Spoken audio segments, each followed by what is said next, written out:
Good morning बेटा। पाठ 20 विप्लव गायन के प्रश्नों के उत्तर सभी ने कॉपी में लिख लिए होंगे और इसी चैप्टर को आज आगे बढ़ाते हुए सबसे लास्ट वाला जो पोर्शन हमको करना है वह आज हम इसको देख लेते हैं, क्योंकि हर चैप्टर के पीछे जितने भी अभ्यास प्रश्न दिए गए हैं उनको समझना भी आपके लिए ज़रूरी है, क्योंकि इन अभ्यास प्रश्नों के पीछे जो ऑब्जेक्टिव वाले विकल्प वाले प्रश्न छुपे हुए हैं उन्हीं में से जो है आपके एग्ज़ाम में भी क्वेश्चंस निकलते हैं। तो हम इनको देख लेते हैं। एक बार जो है आप सारी क्वेश्चंस है जिनको ध्यान से देख लीजिए और अच्छे से समझ लीजिए। Page number 146 page number 146 open कर लीजिए सभी लोग, जहाँ पे लघुत्तरीय प्रश्न दिए गए हैं। उसके बाद हम देखेंगे काव्यांश पर। काव्यांश मतलब काव्य का अंश, जो पंक्तियाँ हैं उनके आधार पर जो प्रश्न दिए गए हैं। तो सबसे पहले हम लघुत्तरीय प्रश्न देखते हैं कि कवि द्वारा विप्लव गायन करने का क्या उद्देश्य था। विप्लव गायन जो है कवि वह क्यों करना चाह रहे हैं। विप्लव गायन समूह में गाना सभी के लिए। तो कवि के द्वारा विप्लव गायन करने का उद्देश्य यह था कि समाज में निरंतर प्रेम और शांति के गीत गाने सुनने के फलस्वरूप जड़ता आ गई थी। निरंतर प्रेम और शांति के जो गीत चल रहे थे या सुनाए जा रहे थे, उससे क्या हो रहा था कि समाज में एक जड़ता मतलब समाज स्थिर हो गया था। वह आगे कुछ भी नया जो है वह नयापन लाने की समाज में या कुछ बदलाव करने का नहीं सोच रहा था। तो इसे दूर करने में साधारण गायन समर्थ न होता। इधर साधारण तौर पर जो गायन होता वह एक कुछ नया सृजन करने की उसमें शक्ति नहीं थी। इसके लिए उथल पुथल मचाने वाली क्रांतिकारी स्वर की आवश्यकता थी। उथल पुथल यानी कुछ नवीन जागृति, नई चेतना, नया विश्वास जो है वह लाना था, और वह इसी प्रकार से विप्लव गायन के द्वारा ही आ सकता था। अब सेकंड क्वेश्चन देखिए, कंठ अवरुद्ध है महानाश का, इस माध्यम से कवि क्या कहना चाहता है। कवि कह रहे हैं कि कंठ अवरुद्ध है महानाश का, तो पहले जो था, या कवि अपने ही बारे में या दूसरे कवियों के बारे में कह रहे हैं कि वह पहले शांति और प्रेम के गीत लिखते थे।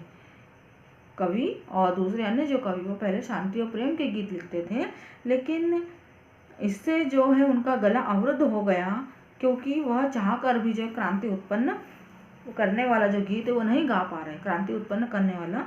तो अब उनके मन में जो है वह जड़ता, कुरीति और शासन के प्रति आक्रोश, घृणा का भाव मन में आ गया था। क्यों? क्योंकि सब लोग जो है जैसे हम बोल रहे हैं भ्रष्टाचार है, गरीबी है, अशांति है, तो ये जो समाज में है वह तो बढ़ती ही जा रही है। और साधारण गीतों की रचना हो रही है तो उससे जो है लोगों का हृदय है या मन परिवर्तन कुछ भी नहीं हो पा रहा, ना ही एक जो बदलाव आना चाहिए वो समाज में आ रहा है। क्वेश्चन नंबर 3 देखते हैं कि झाड़ झंकार कब दग्ध हो जाएंगे, इसका क्या असर होगा। दग्ध मतलब जलना। तो कवि विप्लव गायन जब करेगा तो इससे जो है लोगों के मन और मस्तिष्क है वह हृदय की गहराइयों तक क्रांति की ज्वाला भर जाएगी। इस प्रकार के जब विप्लव गायन होगा, मतलब कवि विप्लव गायन इस प्रकार का करेंगे तो क्या होगा, लोगों के मन मस्तिष्क में जागृति और चेतना आएगी। तो इस ज्वाला से, इस क्रांति से झाड़ झंकार अर्थात जो झाड़ झंकार, यदि जंगल में आग लगती है और तेज आग लग जाती है तो सारे बड़े बड़े पेड़, वनस्पतियाँ सभी को नुकसान पहुंचता है और वहाँ कुछ भी नहीं होता, सब नष्ट हो जाता है, जल जाता है। तो उसी प्रकार से झाड़ झंकार से मतलब है कि समाज यदि विप्लव गायन होगा, क्रांति की ज्वाला जब आएगी तो समाज में जो कुरीतियाँ हैं, बुराइयाँ हैं, गलत नियम हैं, अशांति, ये सब क्या हो जाएगी, दूर हो जाएगी, सब जलकर नष्ट हो जाएंगे। समाज में गतिशीलता आएगी, समाज आगे बढ़ेगा और जो युवा लोग हैं वह कुछ करने के लिए जागृत होंगे। क्वेश्चन नंबर 4 देखिए, कण कण में है व्याप्त वही स्वर का आशय क्या है।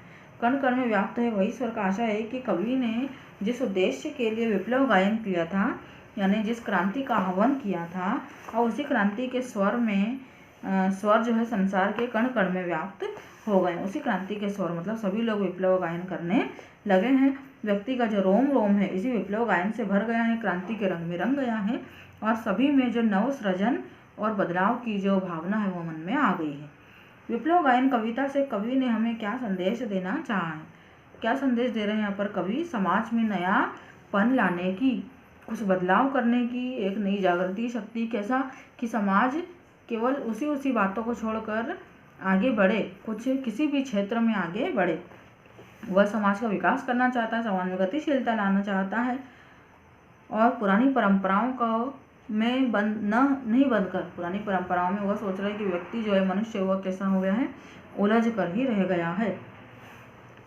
अब हम देखते हैं काव्यांश पर आधारित प्रश्न।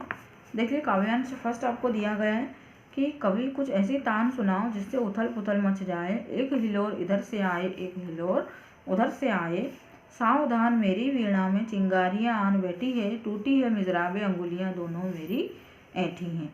तो इसमें कवि और कविता का नाम लिखना है। तो कवि हैं बालकृष्ण शर्मा नवीन, कवि है बालकृष्ण शर्मा, लेकिन नवीन जो है, इनको नवीन उपाधि भी दी गई है। आप देख सकते हैं यहाँ पर कि नवीन जो शब्द है उसके आगे जो सिंगल इन्वर्टेड कॉमा हम जो बोलते हैं, इकहरा उद्धरण चिन्ह इसका प्रयोग हुआ है। और इकहरा उद्धरण चिन्ह जब हम अपनी कविता में, अपनी बात में जब कोई स्पेशलिटी लाने के लिए, किसी को स्पेशल अलग दिखाने के लिए प्रयोग में कॉमा जो है शब्द, इकहरा उद्धरण चिन्ह आता है, इन्वर्टेड कॉमा जिसको हम बोलते हैं।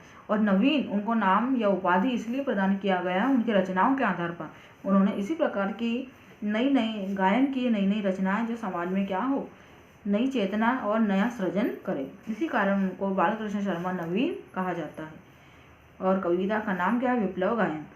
अब सेकंड क्वेश्चन देखिए, कवि से कैसी तान सुनाने का आग्रह किया जा रहा है। समाज में बुराइयां हैं जो और कुरीतियां हैं, उसको दूर हटाने का जो गायन है ना, उसी प्रकार के तान है। सब क्या चाह रहे हैं कि कवि इसी प्रकार के तान सुनाए। चिंगारियां कहाँ आन बैठी हैं और क्यों?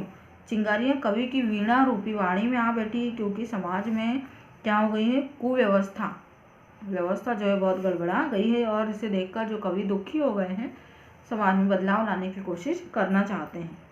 उथल पुथल मचने से क्या आशय है? उथल पुथल मचना मतलब समाज में बदलाव आ जाना। वीणा किसका प्रतीक है? कवि की क्रांतिकारी वाणी, कवि की क्रांतिकारी वाणी। अंगुलियां ऐंठने का क्या कारण है या क्या यहाँ पे दिया गया? अंगुलियां ऐंठना मतलब क्रांति के दमन का प्रयास करना, यानी क्रांति जो गायन के द्वारा चल रही है उसको धीरे धीरे चुप कराना, बंद कराना या उसको शांत कर देना। काव्यांश 2 यहाँ पर दिया गया है। कंठ रुखा है महानाश का, मारक गीत रुद्ध होता है, आग लगेगी क्षण में हृदय में, अब शुद्ध युद्ध होता है, झाड़ और झंकार दग्ध है, इस ज्वलंत गायन के स्वर से रुद्ध गीत की क्रुद्ध तान है निकली मेरे अंतरतर से। तो क्षण में आग कैसे लगेगी, ये आपको प्रश्न के उत्तर यहाँ पर दिया है इसका, तो आप एनसीईआरटी बुक में देखेंगे। कवि की दशा कैसी हो गई है? कवि की दशा पहले से विपरीत हो गई है। उसका कंठ, गला अवरुद्ध मतलब कुछ रोड़ा जो है वह अटक गया है। मारक गीतों की रचना नहीं हो रही है और उसका हृदय आक्रोश से भर गया है, यानी क्रांति लाने वाले जो गीत है उनकी रचना समाज में नहीं हो रही। आग कहाँ लग जाएगी? लोगों के हृदय में। झाड़ और झंकार किसका प्रतीक है? समाज में कुरीतियों और बुराइयों का और कुप्रथाओं का। कवि के हृदय से क्या निकल रहा है? विद्रोह की ज्वाला भड़काने का गीत। हम यहाँ पर देखिए, कण कण में व्याप्त वही स्वर, रोम रोम गाता है वह ध्वनि, वही तान गाती रहती है कालकूट फणी की चिंतामणि। आज देख आया हूँ जीवन के सब राज, समझ आया हूँ भूविलास में महानाश के पोषक सूत्र परख आया हूँ। अब इसी प्रकार से इसके भी जो है 6 प्रश्न काव्य की जो पंक्तियाँ दी गई है इसके आधार पर बनते हैं। तो फर्स्ट क्वेश्चन हम यहाँ देख रहे हैं कि कण कण और रोम रोम में कौन सा स्वर व्याप्त है? वही परिवर्तन का। कवि को जीवन का क्या राग समझ में आ गया है? कवि को जीवन का यह राग समझ में आया है कि नए जीवन का पोषक सूत्र उस विनाश में छिपा है जिसके बाद नव सृजन की प्रक्रिया जो है शुरू हो जाती है। मतलब जब विनाश आएगा तभी जो है नया निर्माण सृष्टि पर नया सृजन होगा। कवि ने भूविलास में क्या देखा और क्या परखा?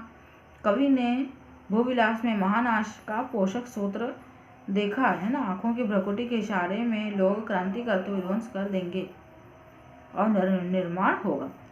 कालकूट का अर्थ है, कालकूट का अर्थ क्या है यहाँ पर? जहर। कवि आशा करता है कि, क्या आशा करते हैं कवि? कि वह महानाश के बाद जो है नव सृजन अवश्य आएगा। विप्लव गायन कविता का स्वर कैसा है? विनम्रतापूर्ण है, वीरतापूर्ण है, हास्यपूर्ण है, ओजपूर्ण।